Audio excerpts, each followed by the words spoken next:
దురాశ దుఃఖానికి చేటు, ఇది అందరికీ తెలిసిన విషయమే కదా. దీని మీద ఎన్నో కథలు కూడా మీరు వినే ఉంటారు, చెప్పే కథ కూడా మీకు తెలిసే ఉండొచ్చు. అయినా ఒక్కసారి దురాశ ఎలా దుఃఖానికి చేటు అవుతుందో ఒకసారి చెప్పుకుందాం ఈరోజు మనం. ఒక తల్లి కూతురు ఉన్నారు, చాలా అంటే చాలా పేదవాళ్ళు అనమాట.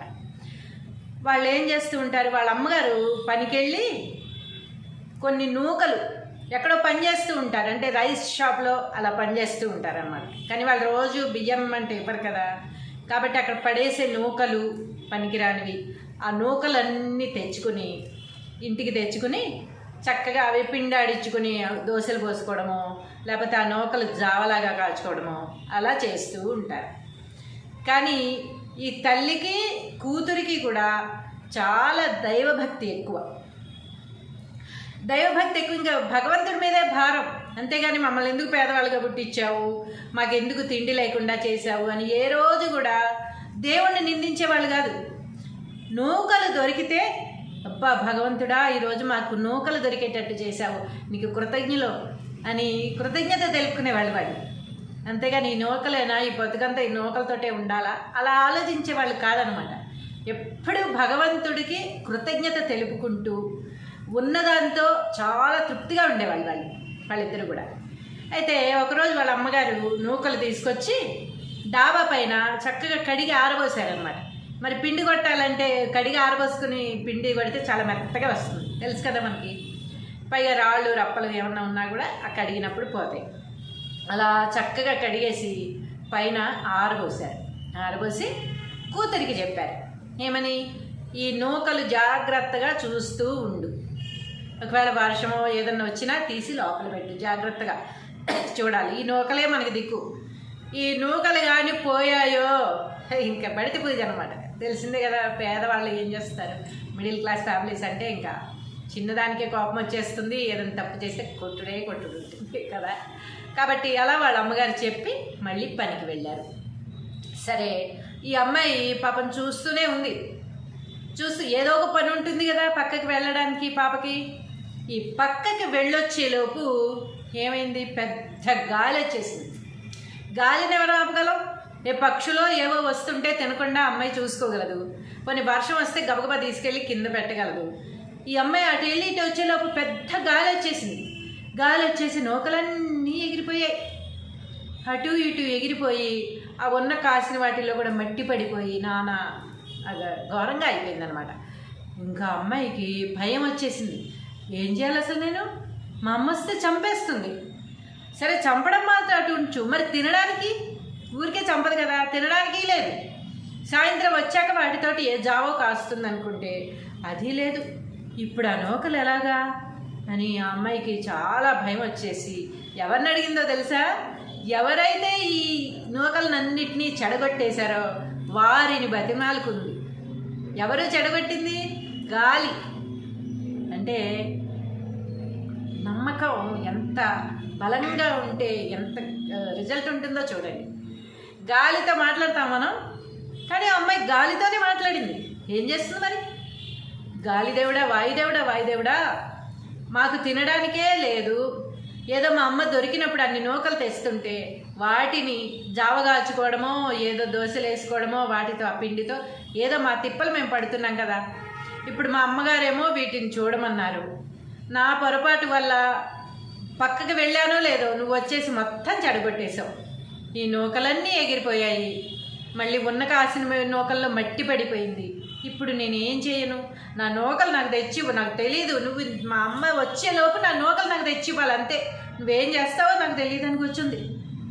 గాలి ఏం చేస్తుంది, మనకైతే అసలు ఏమన్నా రిజల్ట్ ఉంటుంది అలా మాట్లాడితే. కానీ వాళ్ళు నిరంతరం భగవంతుడినే నమ్ముకుని ఉన్నారు కదా, వాళ్ళ పేదరికాన్ని నిందించుకోలేదు, భగవంతుడిని ఏ రోజు నిందించలేదు. కాబట్టి వాయుదేవుడు ప్రత్యక్షమయ్యాడు అమ్మాయికి. వాయుదేవుడు ప్రత్యక్షమయ్యి ఏమ్మా ఎందుకు ఏడుస్తున్నావు అని అడిగారు.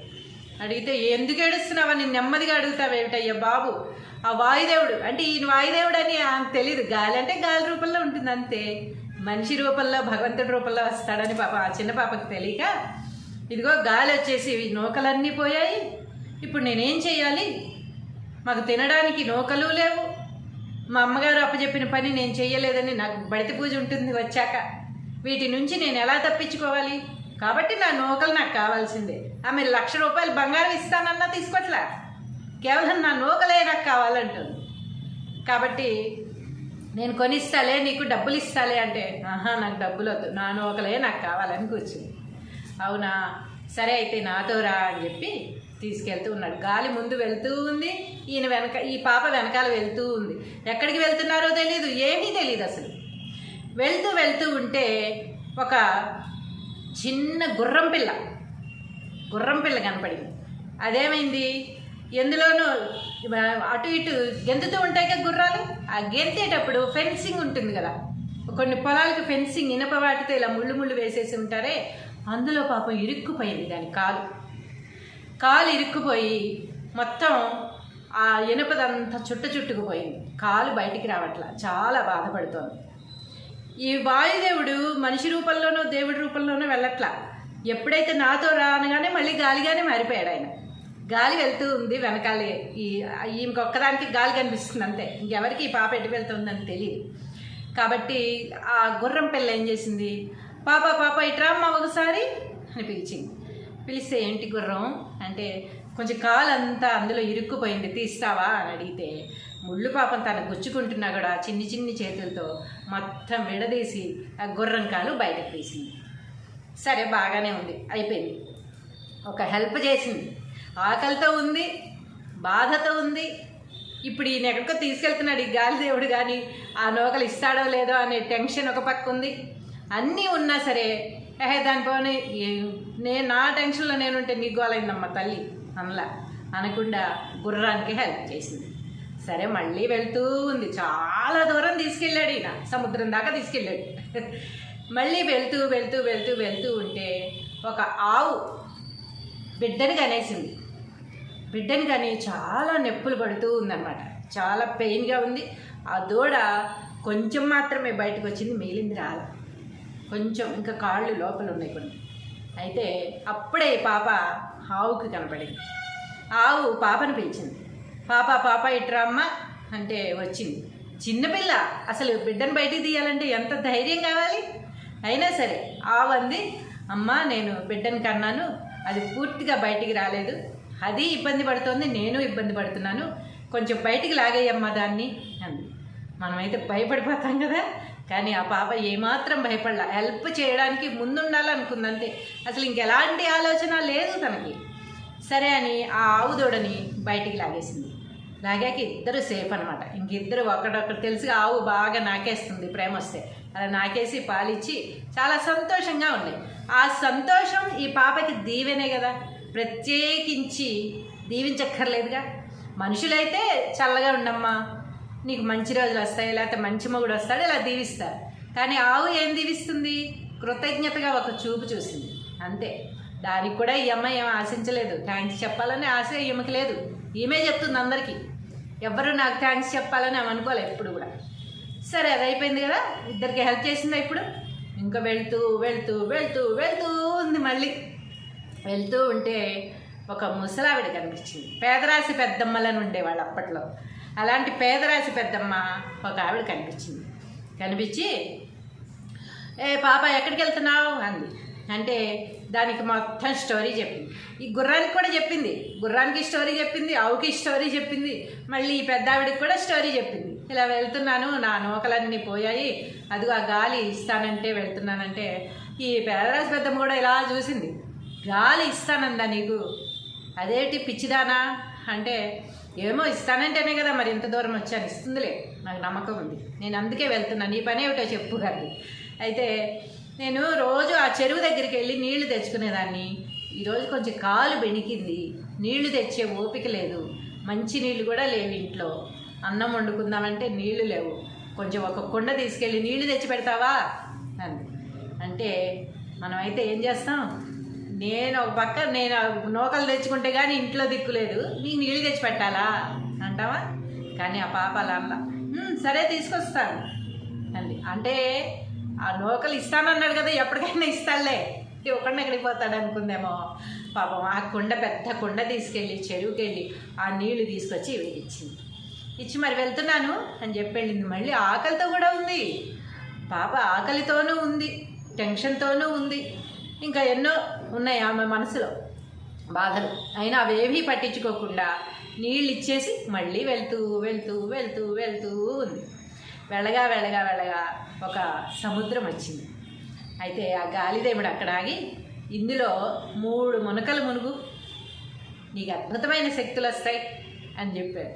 అయితే ఆవిడ, ఈ పాప ఏమంది, అయ్యా మీకు నమస్కారం, నాకు ఎలాంటి శక్తులు వద్దు, ఏమీ వద్దు, నా నూకలు నాకు ఇప్పించండి అంటది. మళ్ళీ పిచ్చిదానా, నీ నూకలు కూడా నీకు ఇస్తాను, వాటితో పాటు ఇంకా శక్తులు ఇస్తాను, అంటే నువ్వు ఎవరికి ఏది అవ్వాలంటే అది అవుతుంది, నువ్వు మునుగు, నీకెందుకు, నీ నూకలు నీకు ఇస్తా కదా నేను అన్నాడు.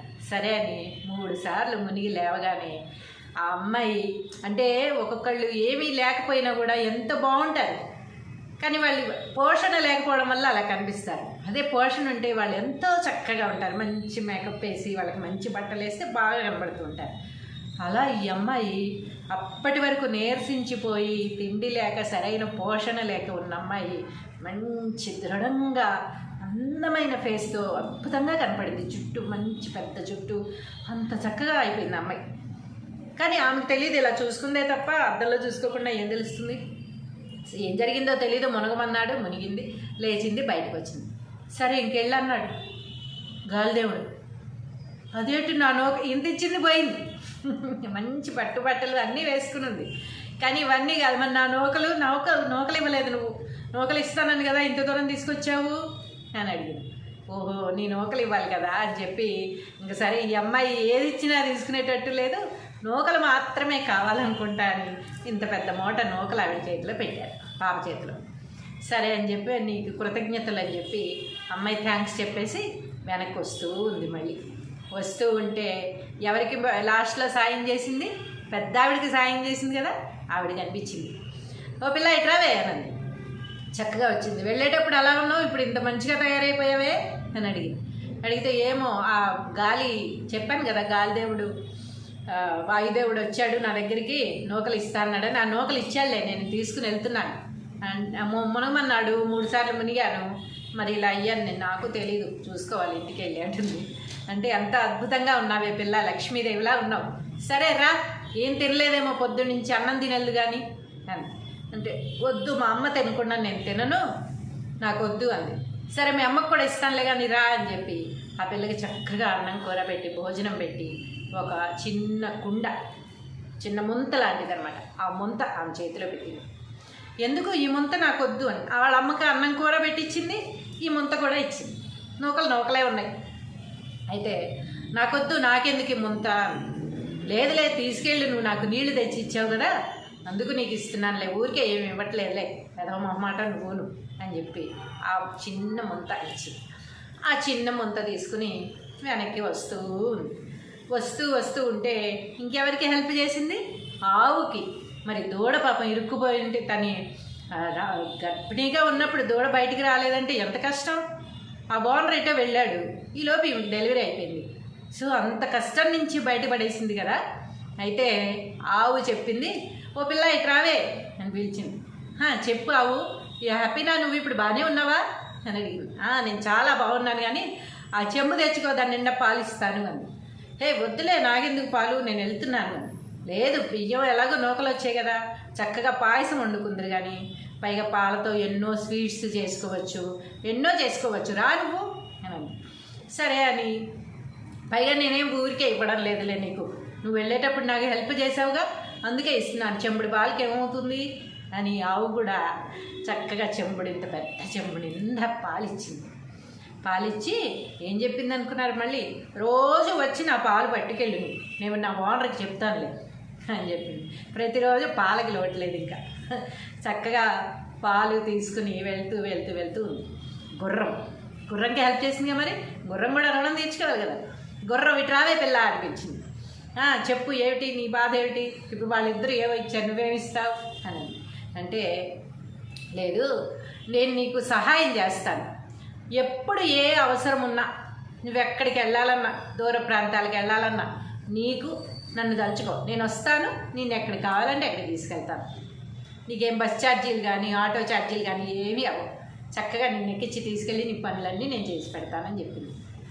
సరే, మహాద్భుతం, ఇంకేముంది, గుర్రం దొరికేస్తే అసలు గుర్రం మీద మహారాజులు తిరుగుతారు కదా, అలాంటి గుర్రపు హెల్ప్ దొరికిపోయింది. సరే అని చెప్పి ఇంకా ఇంటికి వస్తూ ఉందన్నమాట. ఇంటికి వచ్చింది. ఇంటికి వచ్చేసరికి వాళ్ళమ్మ ఎదురు చూస్తుంది, ఒక పెద్ద కర్ర పట్టుకుని ఎటు వెళ్ళిపోయింది. ఇది నూకలన్నీ నాశనం చేసింది. పైన చూస్తే డాబా పైన కనిపిస్తుందిగా, మొత్తం నూకలంతా చెల్లా చెదురైపోయి ఉంటాయి, పిల్లలేదు ఇంట్లో అనేసి అసలు ఫుల్ కోపం మీద ఉంది వాళ్ళమ్మ. కర్ర పట్టుకుని వచ్చి చక్కగా అందంగా తయారై ఉంది కదా, ఇలా కింద నుంచి పైకి చూసింది వాళ్ళ అమ్మాయిని. ఏమిటే, ఎక్కడికి వెళ్ళావు, ఈ రూపం ఏమిటి, ఈ గోల ఏమిటి, అసలు ఏమైపోయావు నువ్వు అని గట్టిగా ఇచ్చింది. అరిస్తే అప్పుడు జరిగిందంతా చెప్పింది. అమ్మ, నేను పైన నూకలు ఆరబెట్టి నేనేం తప్పు చేయలేదు, నేను వాటి దగ్గరే ఉన్నాను, అయినా కూడా మొత్తం ఎగిరిపోయాయమ్మా. ఇలా గాలిదేవుడిని ప్రార్థిస్తే వాయుదేవుడు వచ్చి ఇలా నన్ను తీసుకెళ్ళాడు, వెళ్ళేటప్పుడు ఇలా హెల్ప్ చేశాను, వచ్చేటప్పుడు అవి మళ్ళీ నాకు ఇవి ఇచ్చాయి, ఆ అవ్వేమో ఇగో నీకు కూడా భోజనం పంపించింది, మళ్ళీ భోజనమే కాకుండా ఇదేదో ముంత ఇచ్చిందమ్మా, మరి ఇందులో ఏమున్నాయో ఏమో, ఈ ముంత నీకు ఇమ్మంది అని చెప్పి ఆ ముంత ఆవిడ చేతిలో పెట్టి, అమ్మ ఈ పాలు ఇచ్చింది ఆవు, రోజు కూడా వచ్చి తీసుకోమంది అని చెప్తుంది. చెప్పి పాలతో పాయసం చెయ్యమ్మా, పరవాన్నం వండమ్మా అని అడుగుతుంది. వండుతానే తల్లి. ఇంకేమో తల్లి కోపం ఎంతసేపు, తల్లి కోపం మొత్తం చల్లారిపోయి చక్కగా ఆ రోజు పరవాన్నం వండుకుని తిన్నారు. తిని ఆ నెక్స్ట్ డే నుంచి ప్రతిరోజు పాలు ఇస్తుంది కదా ఆవు, పిలిచి పాలిస్తుంది, ఇంక వద్దని ఎందుకు, ఆ పాలు తెచ్చుకుని నెమ్మదిగా చిన్న చిన్న స్వీట్స్, పాలకోవాలు అలాంటివి తయారు చేసి అమ్మడం మొదలుపెట్టారు. ఇంకేముంది, బిజినెస్ స్టార్ట్ చేశారు వీళ్ళు. రూపాయి ఖర్చు లేకుండా బిజినెస్ స్టార్ట్ చేశారనమాట. ఇంకా ఆ ముంత పంపించింది కదా, ఆ ముంత నిండా బంగారు నాణ్యాలు ఉన్నాయి. ముంత నిండా బంగారు నాణ్యాలు చూసారా, అసలు నిజాయితీకి ఎంత లాభమో. ఒక్క అబద్ధం ఆడలేదు, ఎవరిని నిందించలేదు, వాళ్ళ పేదరికాన్ని కించపరుచుకోలేదు, ఎంతో నీతిగా నిజాయితీగా బతుకుతూ ఉంటే ఆ అదృష్టం పిలిచి మరీ వస్తుందన్నమాట. అదే మనం నిత్యం నా బతుకు ఇంతే, నేను ఇంతే, నా దరిద్రం ఇంతే, నాకు తెలుసు, నాకేం జరగవు అనుకుంటూ ఉంటే అవే వస్తూ ఉంటాయి మళ్ళీ. ఆ భగవంతుడు నన్ను ఇలా పుట్టించాడు, ఎందుకు దేవుడా నన్ను పుట్టించావు, అందరినీ బాగానే పుట్టించావు, నన్ను ఎందుకు ఇలా నాశనం చేసావు అని దేవుణ్ణి తిడుతూ అలా ఉంటే అవే మళ్ళీ మనకి తిరిగి వస్తూ ఉంటాయి. కానీ వీళ్ళు నిరంతరం కృతజ్ఞత చెప్పుకుంటూ, కొంచెం నూకలు దొరికితేనే వీళ్ళు కృతజ్ఞత, ఆ నూకలు ఇచ్చిన వాళ్ళకి భగవంతుడికి కృతజ్ఞత, కేవలం కృతజ్ఞత తప్ప ఇంకా ఏమీ లేదు వీళ్ళు చేసింది. కానీ ఒక చెంబు నిండా బంగారు నాణ్యాలు అంటే మాటల, ఆ బంగారు నాణ్యాలు అమ్ముకుని చక్కగా ఆ డబ్బుతో ఈ ఆవిస్తున్న పాలతో మంచి బిజినెస్ స్టార్ట్ చేశారు వాళ్ళు. చిన్న పాలకోవాలు, పాలతో తయారయ్యే జున్ను, అవి ఇవి తయారు చేసి చక్కగా అమ్మడంతో వీళ్ళు భగవద్భక్తితోనూ నిజాయితీతోనూ చేస్తున్నారు కనుక అది ఇంకా టేస్ట్గా మారే, చక్కటి రుచితో వచ్చేవన్నమాట. ఏది చేసినా సరే వాళ్ళ అమ్మ వండింది అంటే అమృతంలా ఉండేవి. అందుకని వీళ్ళ బిజినెస్ త్వరగా డెవలప్ అయిపోయింది. ఇంకా డెవలప్ అయితే చెప్పాల్సిందే ఉంది, ఎంతో లక్షాధికారులు అయిపోయారనమాట. ఇదంతా దేనివల్ల వచ్చింది, కేవలం కృతజ్ఞత వల్ల. అదే దురాశకు పోయి నాకు అది కావాలి ఇది కావాలని కోరుకుని ఈవిడ వెళ్తూ ఎవ్వరు సహాయం అందించినా సరే, సహాయం అడిగినా సరే అందించకుండా నాకు పని ఉంది ఇప్పుడు చేసేది ఏంటి అనుకుంటే ఇవేవి వచ్చేవి కావు. ఆ పాప చిన్న పాప అయ్యి ఉండి కూడా, అమ్మ కొడుతుందని తెలిసి కూడా ఆ బాధని గుర్తు చేసుకుని బాధపడకుండా, ఆ నూకలు ఇస్తాడో లేదో అనే టెన్షన్, ఇస్తాడు అనే నమ్మకంతో వెళ్తుంది అంతే. ఇస్తాడో లేదో అని అసలు డౌటే లేదు తనకి. ఎలాంటి డౌటు లేకుండా ఒక నమ్మకం అనేది పెట్టుకుని ఎవరు ఏ సహాయం అడిగితే అది చేస్తూ ఉండబట్టి ఎన్ని లాభాలు వచ్చేసాయో చూసారు. ఇలా వేరే వాళ్ళు ప్రయత్నించారనమాట. వీళ్ళని చూసి వీళ్ళ కజిన్ ఒకటి ఉంది, అంటే వీళ్ళ తోటికోడలు ఒక ఆవిడ ఉందనమాట. ఆవిడ ఏం చేసింది, వాళ్ళ కొంచెం ఉన్నవాళ్లే, తినటానికి ఉండటానికి ఉంది, వాళ్ళ అమ్మాయి కూడా బాగానే ఉంటుంది, చక్కగా మంచి బట్టలు వేసుకుని, వీళ్ళకి పోషణ లేక ఇలా ఉన్నారు. కానీ అమ్మాయి ముందుగానే బాగానే ఉంటుంది చక్కగా. కానీ ఆ అమ్మాయిని రెచ్చగొట్టింది.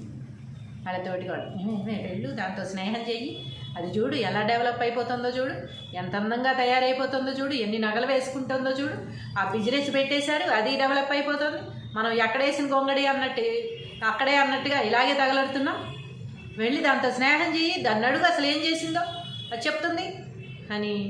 ఇంకా ఈ అమ్మాయితో వాళ్ళ పిన్ని కూడా అంతకుముందు అసలు మాట్లాడేవాళ్ళు కాదు, ఎవ్వరు చేదరించుకునేవాళ్ళు, విసుక్కునేవాళ్ళు. అలాంటి వాళ్ళు వచ్చి వాళ్ళ పిన్ని కూడా కొంచెం నీ చెల్లిని కూడా చూసుకోవే అని చెప్పడం, దాన్ని కూడా చదివించు అన్నాం, ఇంకా ఏమేం చేసావు ఎలా వచ్చాయి ఇవన్నీ అన్నాం.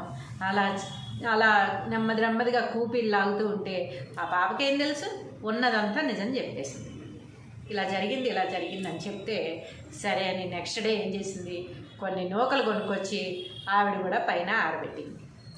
సేమ్ యాజ్ ఇట్ ఈజ్గా ఏమైంది, గాలి వచ్చింది, నూకలన్నీ ఎగిరిపోయింది. ఆ పిల్లను పైన కూర్చోబెట్టింది, ఏడవే అని చెప్పి. ఆ పిల్ల ఏడ్చింది. వాయుదేవుడు మళ్ళీ వచ్చాడు, తెలుసు వాయుదేవుడికి రావాలా వద్దా అనేది ఆయనకి తెలుసు, తిక్క కుదర్చాలని వచ్చాడు ఆయన. ఏమిటన్నా అంటే ఇలా నూకలన్నీ ఎగిరిపోయాయి, మాకు తినడానికి లేదు, వీళ్ళకి తినడానికి ఉందో లేదో వాయుదేవుడికి తెలీదా, లేదు కాబట్టి నేను మా అమ్మ కొడుతుంది ఇప్పుడు అంటే సరే రా ఇప్పిస్తానని చెప్పి వెళ్తూ ఉన్నారు. వెళ్తూ ఉంటే సేమ్ యాజ్ ఇట్ ఈజ్గా మరి ఈ అమ్మాయికి జరిగినట్టే జరగాలిగా, అందుకని అదే సినిమా మళ్ళీ రిపీట్ చేశాడనమాట వాయుదేవుడు.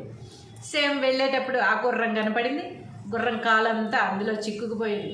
ఇద్దరే వెళ్తున్నారు, ఈ అమ్మాయి ఇద్దరు కలిసే వెళ్తున్నారు, కానీ ఆ గుర్రం ఈ అమ్మాయిని మాత్రమే పిలిచింది. ఎవరైతే ముందు వెళ్ళిన అమ్మాయి ఆ అమ్మాయి ముందుకు వెళ్తుంటే కూడా నువ్వు వద్దు ఆ అమ్మాయి రమ్మనమని. ఆ పిల్ల ఏమంది, వేరే వీళ్ళ తోటికోడలు వీళ్ళ చెల్లి, నేను పక్క టెన్షన్తో వస్తుంటే నేను పని మీద వెళ్తున్నాను, నీకు ఫెన్సింగ్ అంతా నా చేతుల్లో గుచ్చుకుపోతాయి అవన్నీ నేను తీయాలా, తీసుకో ఎలాగో ఎలా ఇరుక్కున్నావు ఎందుకు ఇరుక్కున్నావు అనేసి వెళ్ళిపోయింది. తర్వాత ఆవు కూడా సేమ్ సిచ్యువేషన్ చూపించాడు అనమాట, ఇవి చేస్తేనే కదా వస్తాయని. మరి ఈ అమ్మాయికి ఇవన్నీ చేస్తేనే కదా వచ్చాయి, కానీ ఆవు ఏం చేసింది, అమ్మ బిడ్డ ఇరుక్కుపోయిందమ్మా అడ్డం తిరిగింది తీయమ్మా అని పిలిస్తే, అమ్మో నాకు భయం, నేను ఎక్కడ ముట్టుకుంటాను, నిన్ను గలీజ్గా ఉన్నావు, నేను అసలు ముట్టుకోను అవన్నీ నేను చేయను, ఏమనుకుంటున్నావు నన్ను చూసి నేను తీయాలని బిడ్డని, నీరైతే ఏమయ్యాడు పిల్లతని అనుకుని వెళ్ళిపోయింది. తర్వాత యాజ్ ఇట్ ఈజ్గా బామ్మగారు కూడా పిలిచారు, అవ్వ కూడా పిలిచింది, కొంచెం నీళ్లు తెచ్చి పెట్టవే అంటే నా ఇంట్లోనే నేను దాను, నీకు రావాలా నీళ్ళు తెచ్చుకోబా, కాలు పడితే నేనేం చేయాలి ఎవరన్నా అడుక్కో అనేసి వెళ్ళిపోయింది. ఎవరికి ఏ సహాయం కూడా చేయలేదు. సరే అక్కడికి వెళ్ళిన తర్వాత వాయుదేవుడిని అడిగింది, నా నూకలు ఇవ్వా, ఇస్తాను అందులో 3 సార్లు మునుగు అన్నారు. సరే అని 3 సార్లు మునిగి లేవగానే ఒంటి నిండా జుట్టు వచ్చేసింది అమ్మాయికి, మొత్తం వెంట్రుకలే, చింపాంజీ ఎలా ఉంటుంది అలా తయారైపోయింది. కానీ ఆమెకు తెలియదు, చూసుకుంది ఒళ్ళంతా జుట్టు వచ్చేసింది. ఇంకా బోరు నేర్చుకుంటూ ఇంకా పరిగెత్తుకుంటూ వచ్చి వాళ్ళ అమ్మ దగ్గర అని వాళ్ళ అమ్మ కూడా వెనక్కి తోసేసింది. అసలు ఇది ఎవరో తెలియదు అనేసి, ఎవరో తెలియదు ఏంటి ఎవరు నువ్వు అని అంటే, నేనేనమ్మా నీ కూతుర్ని, ఇలా సేమ్ యాజ్ ఇట్ ఈజ్ అక్క చేసినట్టే చేశాను నేను కూడా, అయినా కూడా నాకు ఇలా అయిపోయింది అని చెప్పి బోరుని ఏడవడం మొదలైంది.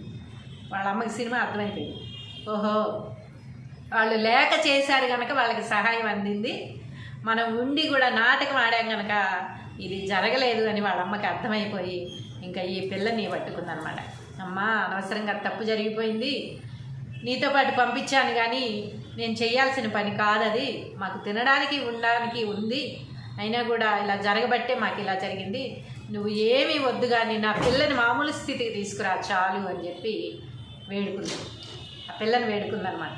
వేడుకోగానే ఇంకా ఆ పిల్ల ఏం చేసింది, దానికి జాలే కదా, జాలిగుండే కదా అసలు, అందుకని ఏం చేసింది, మళ్ళీ ఆ వాయుదేవుడికి మొక్కి, వాయుదేవుడా ఎందుకు నా చెల్లిని ఇలా చేసావు, చూడు మా పిన్ని ఎలా ఏడుస్తుందో, దయచేసి మా చెల్లిని మామూలు మనిషిని చేయవా అని ఎంతో వినమ్రతతో, ఎంతో స్నేహభావంతో, ఎంతో ప్రేమతో ఆ దేవుడిని వేడుకోగానే ఆ దేవుడు ప్రత్యక్షమయ్యి, జాగ్రత్తగా ఉండి ఈసారి నుంచి ఇలా ఎవరో ఏదో చేశారని దురాశకు పోతే ఇలాగే దుఃఖం వస్తుంది, ఎప్పుడు దురాశకు పోవద్దు, నీకున్న దానితో నువ్వు తృప్తిగా బతకాలి అని చెప్పి నీతి వాక్యాలు 4 చెప్పి ఆ అమ్మాయిని మామూలు మనిషిగా చేసేసి మాయమైపోయాడు. అప్పుడు ఈ తల్లి కూతుళ్ళు కూడా తెలుసుకుని ఎదుటి వారిని ప్రేమించాలి, ఎదుటి వారిని కించపరచకూడదు, ఎదుటి వారిని గౌరవించాలి అని నేర్చుకుని వీళ్ళు నలుగురు స్నేహభావంతో మెలుగుతూ చక్కగా జీవితం కొనసాగించారనమాట. మనకు ఉన్నప్పుడు ఉన్నట్టుగానే ఉండాలి. లేనప్పుడు కూడా ఎవరిని నిందించకూడదు. అది మనం రాసుకుని వచ్చాము, మన కర్మ కొద్దీ మనం కొని తెచ్చుకున్నవే ఇవన్నీ కూడా. కాబట్టి మన ఏ పరిస్థితులు వచ్చినా సరే వాటిని అంగీకరించాలి. కానీ అది ఎవరో చేశారు, ఎవరి వల్ల జరిగిందని నిందలు ఎదుటి వారి మీద వేసి మనం తప్పించుకోవడానికి ఎప్పుడు కూడా ప్రయత్నించకూడదు. ఏది జరిగినా మన మంచికే అని కనుక మనం యాక్సెప్ట్ చేసినట్టయితే అన్ని విధాలుగాను మంచే జరుగుతుంది.